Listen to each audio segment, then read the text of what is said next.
is a nice spot. This is a cool lean-to. Stop along the trail here at Sprague Brook. This is an 8-mile loop, I believe. So Pete and I are on an 8-mile hike, Sprague Brook Park, these trails, in a stand of hemlocks and other trees that I can't identify, but I can sure identify the hemlocks. And so Pete and I and our families, we kind of grew up together, our kids, and invariably whenever we connect with our families or doing hikes like this, we are talking about life events, things that are going on in our lives, and we're both Christians, so we constantly process the events that are going on in the world through that perspective and in that context, and that's why we're doing a bit of recording along the hike and sharing that on our YouTube channels. So some of today's topics, we're a week and 3 days away from Election Day, and it's close, isn't it? Isn't it crazy? It's and all the events behind it, and hopefully, prayerfully coming out of COVID and all of those events and everything else that's influencing all the politics and topics of people's lives and impact. So we're going to be chatting a little bit about that, and hopefully that'll be a little bit edifying, maybe interesting. Throwing a little bit of footage on our hike. It's a beautiful bit of comic relief. Little comic relief here and there. Yeah, with Bigfoot. We heard whoops and had some tree knots. And just so you guys know, we're just busting chops. Gotta have a little fun. We have a little fun on the trail. Some people take it very seriously.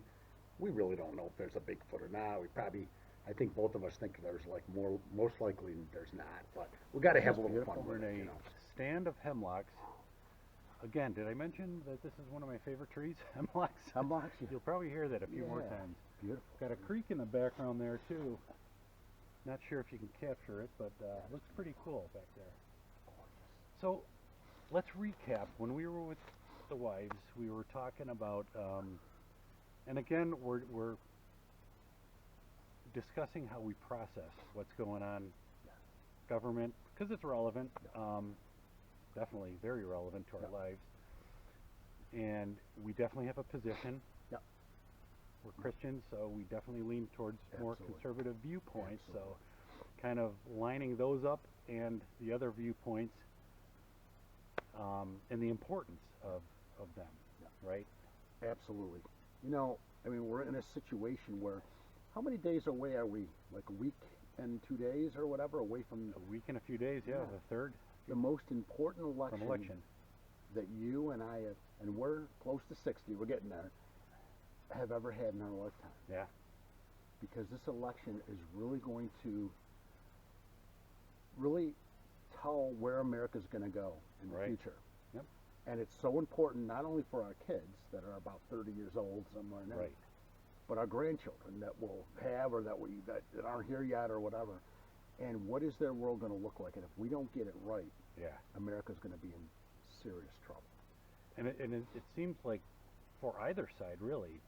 But I learned years ago, talking to somebody older than me that had more years doing voting and whatnot, participating in the civic, duties of voting and learning much. And I'm no expert by any means, but when I'm gleaning now from what you can,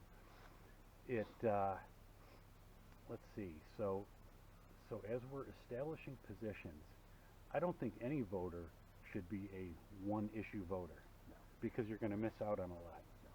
And it seems like, I'm just spitballing, it seems like the media will just emphasize and hype everybody up on a single issue and not have a balance of what's going on with the other important issues.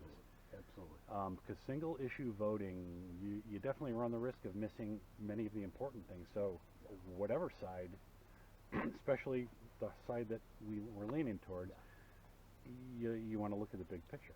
You have to look at everything. And one thing we get mixed up in is we get mixed up with voting for a personality. Oh my gosh, yeah. And that's not what it's all about. So, I look at, we're conservative, more Republican is the conservative scenario, and unfortunately the Democratic field have always been left, but now they're really way left. There's a group that's taken them way left. But some people don't like Trump's personality, or he's a little, Right. It's not, you can't vote personality, because that personality is going to be gone in 4 years. You know Oh, that. the person, He's only yeah. got 4 months. Yep. We have to vote, what is that person's view of how America should be? Yeah. Yep. And what kind of America do we want our kids growing up in? Do we want to end up, our last days in? Sure. And do we want our grandchildren and great-grandchildren to live in? So you're right, we got to look at everything. Yeah. All the use, not one thing, Right. but the many things that person and that site stands for. And now where it gets really tricky too, because I'm a chart and graph guy at work, and it kind of provides a simple picture. You line up candidates or parties or whatever, list the different key elements of what policy's going on, and where each of them, what their positions are. And if whatever your values are lean towards one or another, that influences the voting. And then the other trick is trying to extract what those candidates are doing to support those policies, how valid it is. And that's really tough, because the media seems to create such a gray and distracting viewpoint of how a politician or candidate is exercising those policies. It's unfortunate that the news, the media now, is really not news like it was back in our day when we were younger. It's now kind of a propaganda tool for whatever side. And I think what you said before, it is so important to line up all the issues side by side and say, okay, how does this candidate, what do they have to say about abortion? What do they have to say about religious freedoms? What do they have to say about the democracy, and are we going to head towards socialism?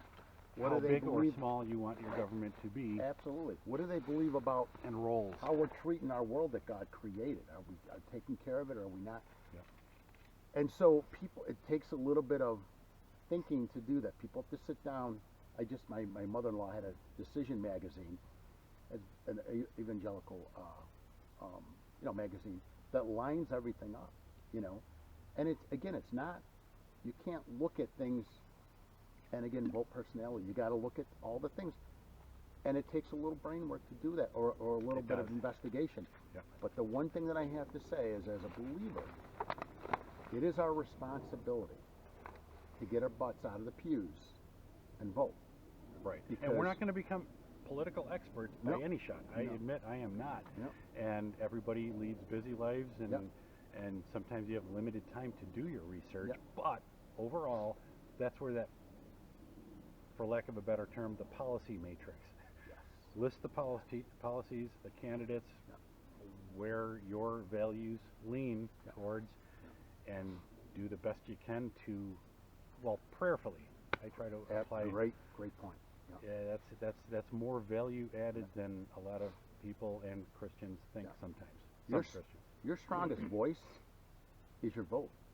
It's not, because you hear all the stuff that's going on every day in the news, and you feel like, and maybe this is why some people decide not to vote, because it's like, I can't do anything about it. Right. Your vote is very, very important. And many times That's the one thing you our can do. voting is basically our only means of our civic participation. Yeah. So And I do have to say, when I look at, we live in New York State, we were the forerunner of this late-term abortion scenario that's going on, which is horrific. Yep. And I really wonder if everybody got out of their pews on Sunday and voted because they don't agree with it, but they didn't get out and vote, a lot Right. of them, the evangelicals. Would it be here today? Would we have this Right. governor who firmly believes in that? It is important to know that if you're not going to vote, then, and I hate to say this, but your hands are a little bit dirty, Yep. because that's happening because you didn't get out and, Sure. and have your say. And admittedly, that I that's don't not think I wrong. started voting until I was in my 30s. So Yeah. I was a bit of an immature thinker. Anytime. Not that I'm it's saying never I'm too the late. most mature guy in the world. Sure. Well, you know, it's funny you You say know what I that mean? because I didn't get serious about it till Yeah. probably about 7, 8 years ago, Sean. Mhm. And I'm almost 60 years old. I'm getting Yep. close there. Yeah. So I mean, I did I'm- vote, but I got serious about what's going Yeah. on with our country only 7 and 8 years ago. And me too. Yeah, I'm a little more diligent with Mhm. the homework I try to do with Yep. the information that you received. That you got to sift through a lot of stuff that you cannot trust, and the media has agendas. I mean, I don't think it's anybody with objective thinking, critical thinking, can see that the media is definitely swings, and they want single issue voters because they'll pitch something, they'll hype it up, and that's unfortunate because it's not honest journalism, and that's It's not honest journalism, and it's really one of those things where they just want to make things look bad as Yeah. opposed to back in the day when Walter Concrete was here, and we used to listen to the news. Now we were younger, we didn't, right, but he would just let you watch whatever right. or tell you what they said and leave Right. it to you. Now you could have And I'm sure One- they had some degree of bias, but it was a little, Sure. it was more balanced it was subtle and it was more balanced. and objective. But now Yeah. somebody can do a 10-minute speech, and there's 20 hours of rhetoric that goes around that, and they're analyzing everything, and it's like Yep. you can do that yourself. Yeah, You can look at it and say, what is this person trying to say? Because these are just, I hate to say, but a bunch of talking heads that are biased, right. that are trying to get you into their position. And most of this stuff is negative. And Yeah. it's sad, but you got to go to good sources for media. Yep. So we just had some good chow. The That was really 25-year expiration show. It was good. It was actually not too bad. It was fantastic. Wow. For the trail. Yeah. I mean, dehydrated Nice food, you background. can't beat it. You really can't beat it. And another stand of hemlocks. Pretty cool. So, to continue on our chat, it sounds like we're heading in the direction of being very concerned with where the opposing side is going if it does go into a perhaps socialist direction. And people say that that's extreme and that's, far-fetched and all that, but it really isn't. Based on some of the narrative and What's unfortunate is that the left has been left for a long time, yeah, but then now they're so left they're off the planet.